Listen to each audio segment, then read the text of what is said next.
Yes, selamat siang buat Bapak dan Ibu. Di sini kami kelompok satu, itu kelompok ekonomi, ingin mempresentasikan hasil pembahasan kami mengenai hubungan dari dasar titah dan doa Bapak kami menurut katekismus besar dengan masalah-masalah khusus dalam bagian ekonomi di Indonesia seperti Undang-Undang Cipta Kerja.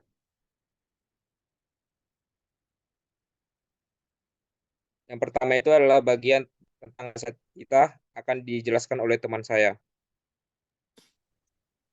Yang pertama, jangan ada padamu Allah lain di hadapanku.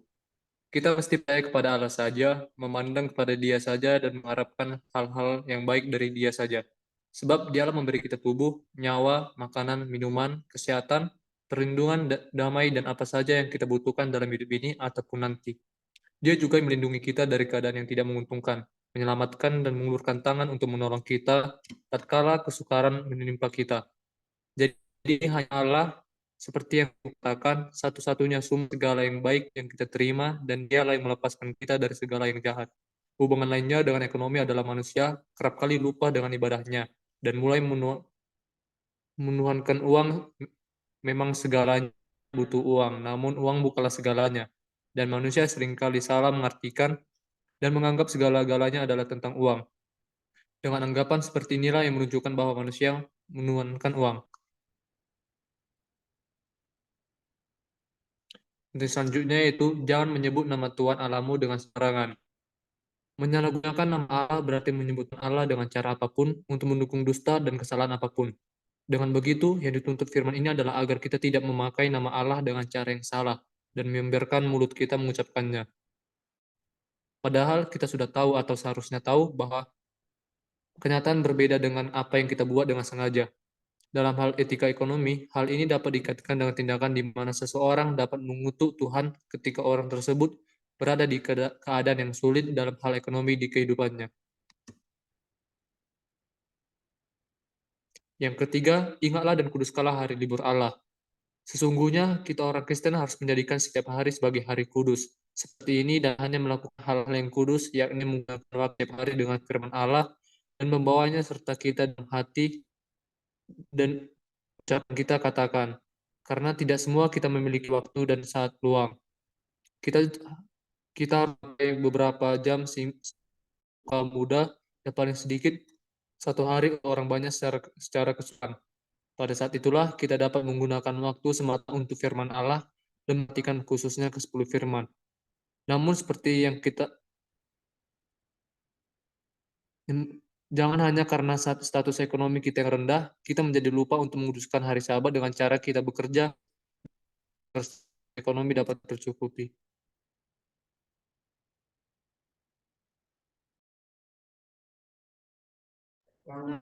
Baik, yang selanjutnya yaitu yang keempat, hormatilah ayahmu dan ibumu.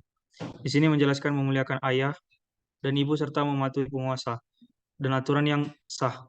Kesimpulan dari dosa titah ini adalah bahwa kita harus menghormati dan taat kepada orang tua, serta patuh kepada penguasa dan hukum yang sah.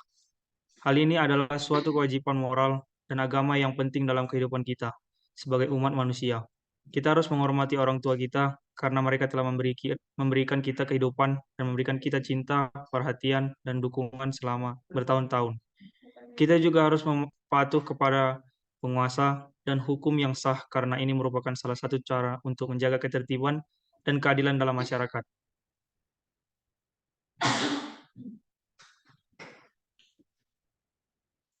Untuk yang selanjutnya yaitu jangan membunuh. Dalam kata arti tidak membunuh. Kesimpulan dari titah ini adalah dosa dari titah ini adalah bahwa setiap manusia memiliki hak untuk hidup dan kita harus menghargai dan melindungi hak tersebut. Kehidupan manusia adalah anugerah dari Tuhan dan kita harus berusaha untuk menjaga kehidupan dan kesejahteraan setiap orang. Tidak membunuh bukan hanya berarti tidak membunuh secara fisik, tetapi juga tidak menyakiti, merendahkan, atau mencemarkan nama baik orang lain. Ini juga berarti bahwa kita harus menghindari perilaku atau tindakan yang dapat membahayakan atau merugikan orang lain. Dalam konteks agama, tidak membunuh juga dianggap sebagai kewajiban moral yang diperintahkan oleh Tuhan. Kita harus menghormati kehidupan manusia, serta menjaga dan melindungi kehidupan orang lain. Kita juga harus menghindari segala bentuk kekerasan dan konflik, serta memperjuangkan perdamaian dan keadilan dalam masyarakat. Kesimpulannya, dasar titah kelima mengajarkan bahwa kita untuk menghargai dan melindungi kehidupan manusia, serta mempromosikan kedamaian dan kesejahteraan dalam bermasyarakat. Yang selanjutnya akan dijelaskan teman saya. Jangan berzina. Apa artinya? Kita harus takut dan cinta pada Allah sehingga menuntut diri kita kepada kemurnian dalam seksual dan hidup sopan dalam setiap perkataan dan perbuatan. Dan suami maupun istri saling mencintai dan menghormati. Dalam hal etika ekonomi, hal ini dikaitkan dengan adanya PSK atau pekerja seks komersil yang dimana mereka terpaksa melakukan pekerjaan tersebut karena dalam segi perekonomian mereka tidak dapat memenuhi kebutuhan hidupnya.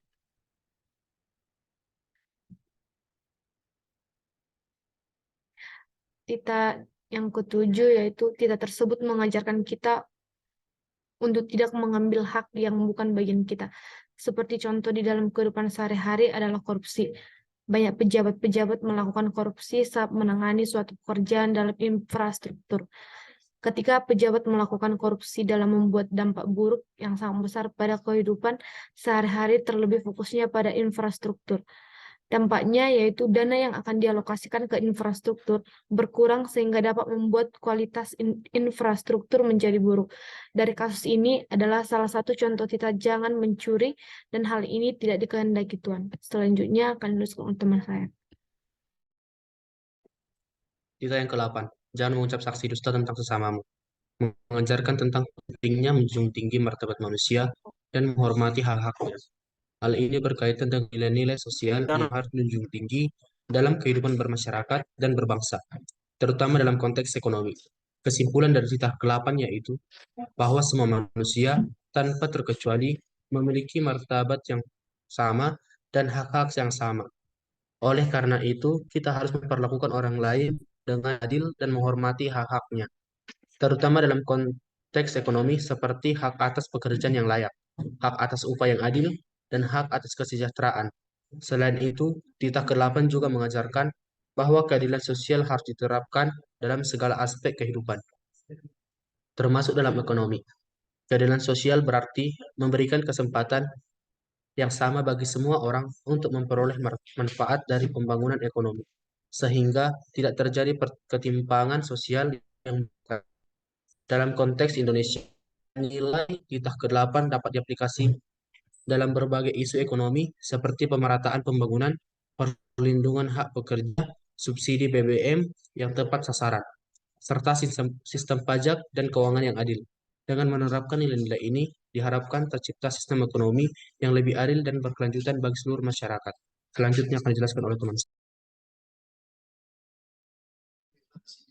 Lanjutkan penjelasan. Jadi untuk perintah ke-9 yang diambil dari Katekismus Besar yaitu jangan menghini rumah sesamamu. Jadi maksudnya dari jangan menghini rumah sesamamu adalah mengajarkan tentang pentingnya menjaga ketertiban sosial dan menghormati hak-hak yang sah. Hal ini berkaitan dengan pentingnya menjaga keamanan dan ketertiban dalam kehidupan bermasyarakat dan berbangsa, terutama dalam konteks ekonomi. Kesimpulan dari perintah ke-9 ini adalah bahwa menjaga ketertiban sosial dan menghormati hak-hak yang sah sangat penting dalam menciptakan sistem ekonomi yang stabil dan berkelanjutan. Hal ini dapat dicapai dengan menerapkan aturan-aturan yang adil dan menghormati hak-hak semua pihak yang terlibat dalam kegiatan ekonomi, termasuk pekerja, pengusaha, dan juga konsumen. Kemudian untuk perintah ke-10, yaitu jangan mengingini istrinya, hambanya laki-laki atau hambanya perempuan, atau lembunya, atau keledainya, atau apapun yang dipunyai sesamamu. Jadi perintah ke-10 yang diambil dari Katekismus Besar ini mengajarkan tentang pentingnya menjaga keutuhan dan kesejahteraan keluarga. Hal ini berkaitan dengan pentingnya membangun fondasi yang kuat dalam kehidupan keluarga sebagai unit terkecil dalam masyarakat. Kemudian untuk kesimpulan dari perintah ke-10 ini adalah bahwa keutuhan dan kesejahteraan keluarga sangat penting dalam menciptakan masyarakat yang stabil dan berkelanjutan. Dalam konteks ekonomi, hal ini dapat dicapai dengan memperhatikan kebutuhan dan kepentingan keluarga dalam setiap kegiatan ekonomi, sehingga dapat tercipta keseimbangan antara kepentingan ekonomi dan kebutuhan sosial. Dalam konteks Indonesia, nilai-nilai dalam perintah ke-9 dan ke-10 dapat diaplikasikan dalam berbagai isu ekonomi seperti menjaga stabilitas ekonomi, membangun pasar yang adil dan berkeadilan, serta memperhatikan kebutuhan dan kepentingan keluarga dalam setiap kebijakan ekonomi. Dengan menerapkan nilai-nilai ini dapat diharapkan terciptanya sistem ekonomi yang stabil dan berkelanjutan, serta masyarakat yang sejahtera dan berkeadilan. Kemudian untuk selanjutnya akan dijelaskan oleh teman saya. Baik, di sini saya akan menjelaskan nomor 1, yaitu tambahkan uraianmu tentang masalah-masalah yang ada, yaitu uraikanlah demi kepentingan siapakah kelihatannya Undang-Undang Cipta Kerja menjadi sangat mendesak untuk diadakan.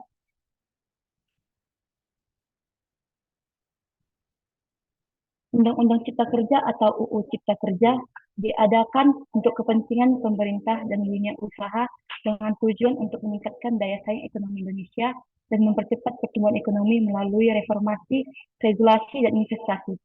Pemerintah Indonesia berpendapat bahwa UU Cipta Kerja akan meningkatkan investasi asing di Indonesia dan mendorong pertumbuhan ekonomi.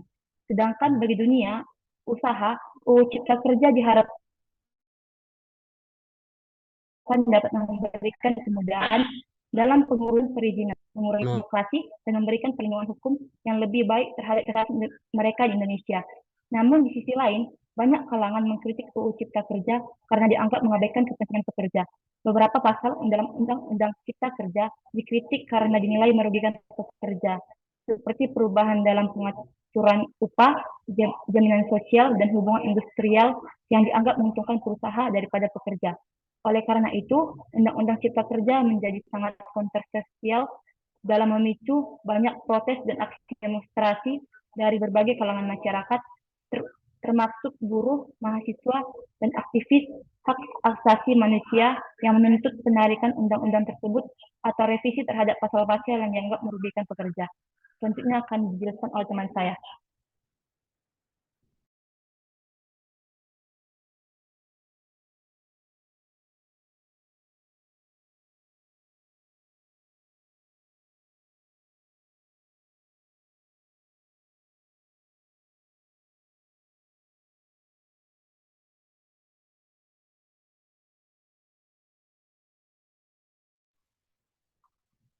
Dua, apakah hubungan dari dasar kita dan doa kami menurut katekismus besar dengan masalah-masalah khusus dalam bagian ekonomi di Indonesia, seperti Undang-Undang Cipta Kerja, serta isu-isu yang berhubungan dengan ekonomi dan berbagai contoh kasus dan dampaknya baik kehidupan masyarakat, secara khusus menyinggung tentang pemerataan pembangunan di Indonesia, peran transportasi dan infrastruktur jalan tol, darat, jalan tol laut, jalan tol udara dalam pemerintahan Jokowi. Latar belakang subsidi BBM dan bagaimana pelaksanaannya sekarang. Masalah dalam tubuh Kementerian Keuangan, Pajak, dan lain-lain yang sudah kelompok peroleh sebelumnya.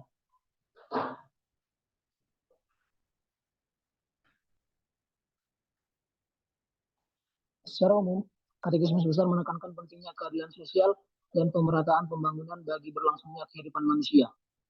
Masalah ekonomi seperti Undang-Undang Cipta Kerja, subsidi BBM, dan peran transportasi dan infrastruktur dalam pemerintahan Jokowi adalah isu yang relevan dengan prinsip-prinsip keadilan sosial dan pemerataan pembangunan.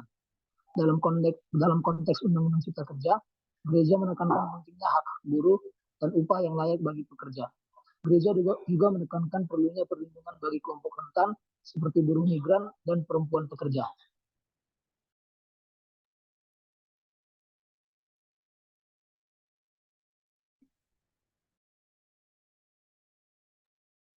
Jadi dalam konteks subsidi BBM, gereja menekankan pentingnya kebijakan yang adil bagi semua pihak, termasuk bagi kelompok masyarakat yang lebih miskin. Gereja juga menekankan pentingnya kebijakan energi yang berkelanjutan untuk menjaga kelestarian lingkungan hidup. Dalam konteks peran transportasi dan infrastruktur dalam pemerintahan Jokowi, gereja menekankan pentingnya pembangunan yang berkelanjutan dan inklusif. Pembangunan harus memperhatikan kebutuhan masyarakat yang lebih miskin dan rentan, serta menjaga kelestarian lingkungan hidup.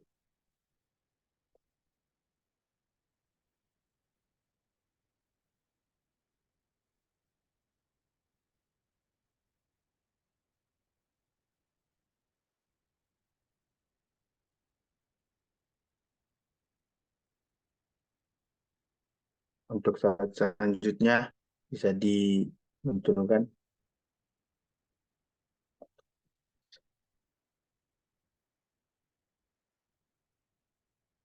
Baik, belakang.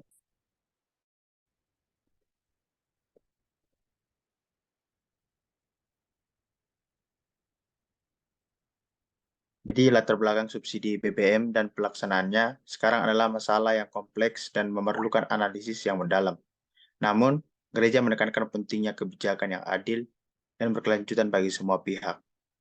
Masalah dalam tubuh Kementerian Keuangan, seperti masalah pajak, memerlukan reformasi dan perubahan sistem yang lebih transparan dan adil.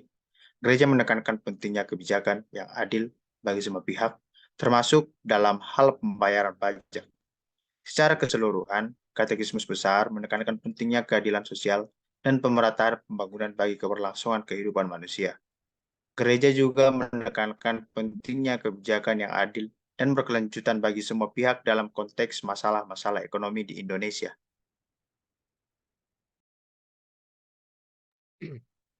Baiklah Bapak dan Ibu, sekian presentasi dari kelompok 1. Terima kasih.